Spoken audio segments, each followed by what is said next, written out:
Something's happening at Chargers training camp right now, and no one was expecting it. A rookie, a guy who missed all of spring, just put together back-to-back practices so strong, it's forcing coaches and fans to rethink the wide receiver depth chart. Let me ask you, you were Jim Harbaugh. Would you start a rookie over a former first-round pick like Quinton Johnston? Sound off in the comments, because right now, Keandre Lambert-Smith is making that decision very real. What's up, Chargers fans? Welcome to the NFL Playbook Chargers. If you're new here, don't forget to hit that subscribe button. This channel is all about breaking down everything you need to know about the Bolts. Okay, we're now 6 days into Chargers training camp, and if you've been paying attention, you know it's been a different receiver stepping up almost every day. But the last 2 practices in San Diego, they belong to Keandre Lambert-Smith, and he might have just changed the entire depth chart with them. Let's break it down. It's Tuesday. First big flash. Back shoulder throw near the sideline. KLS somehow contorts his body midair, brings it in, and gets both feet down. That's not a normal rookie catch. Then Wednesday, even better. Multiple contested grabs, off-target throws, and he adjusts like a veteran. That's what stood out the most. The body control, the focus, the catch radius. All things this Chargers offense desperately needs post-Mike Williams. And let's not forget, Wednesday's practice wasn't in pads. Skill guys always pop more in non-contact setting. But KLS didn't just pop, he dominated. Greg Roman, the offensive coordinator, even said it. KLS made some plays you just can't coach. He's missed time in the spring, but he's making up for it fast. And here's the thing. That's exactly how you build trust with your quarterback. You make those tough catches. You prove the ball doesn't have to be perfect. You build chemistry that can show up on 3rd and 7 or late in the 4th quarter. He's stacking good days and stacking trust. Now let's get to the real question. Is Keandre Lambert-Smith actually pushing for a starting role? The short answer is yeah, it's on the table. A fan called in with a hot take. KLS could leapfrog Quinton Johnston. And honestly, it doesn't sound crazy after what we just saw. Yes, Najee Harris looked solid. Yes, Quinton's had flashes.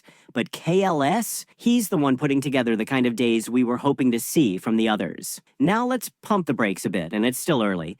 It's only been a few practices. No preseason games yet. These aren't live bullets. But the WR3 spot is wide open right now. Between KLS and Harris, either guy could claim it. And if the season starts tomorrow, you could make the case that KLS has earned it more, simply based on consistency. Now here I want to discuss another thing. On Wednesday, Quinton Johnston had the kind of drop that makes fans throw remote controls across the living room. It was wide open, hit in the numbers, just flat out dropped it. And the bigger issue is some reporters said he started to spiral after that, lost some confidence. That's the red flag. Not just the drop, the reaction to it.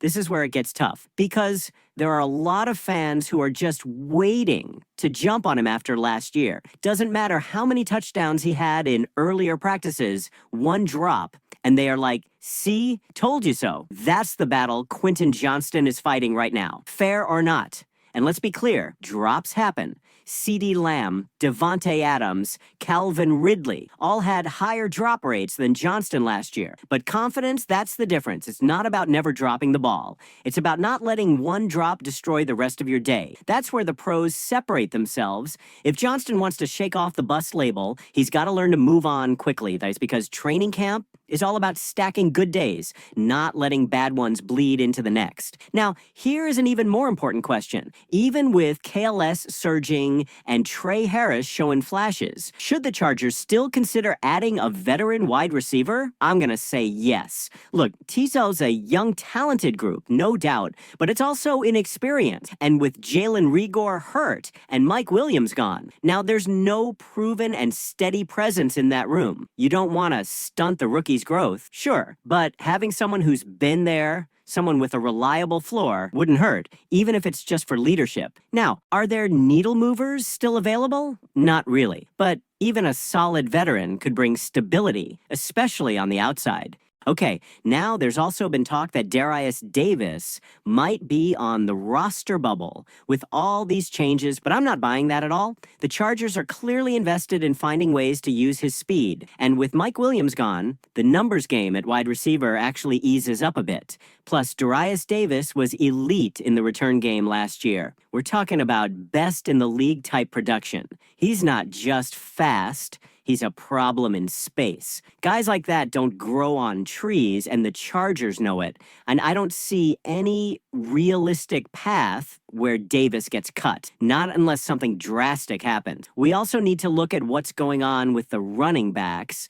because that's become a major question mark. Right now, Omarion Hampton is basically RB1 by default. He's been getting all the lead reps, and with Najee Harris still not back, the job is his until further notice. And here's where things get weird. His agent said that it was a superficial injury and he would be ready for the start of the season. However, Jim Harbaugh's latest comments made it seem as if it was up in the air whether or not Harris would even practice during camp. And here's half the good news. Harris did make his first appearance at Chargers training camp, but it was not in a practicing capacity. Harris showed up to camp on Thursday, donning an outfit that intentionally revealed nothing about the status of his eye. So the next week is important. We might have some inside news, but the concern here isn't just about Harris, it's about the depth. After Hampton, it's a big drop-off. Haskins and Vidal haven't proven much. And right now, there's no one pushing Hampton for the job. Now, fans on social media are basically asking if the Chargers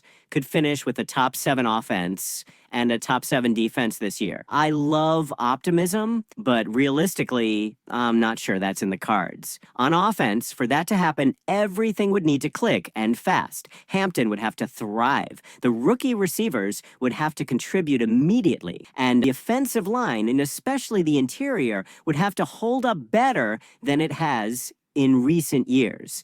Defensively, I actually feel more confident. Look, Jesse Minter is the real deal, and we've already seen what he can do with less than stellar rosters. But still, they're going to need breakout years from a few guys we're not even talking about yet.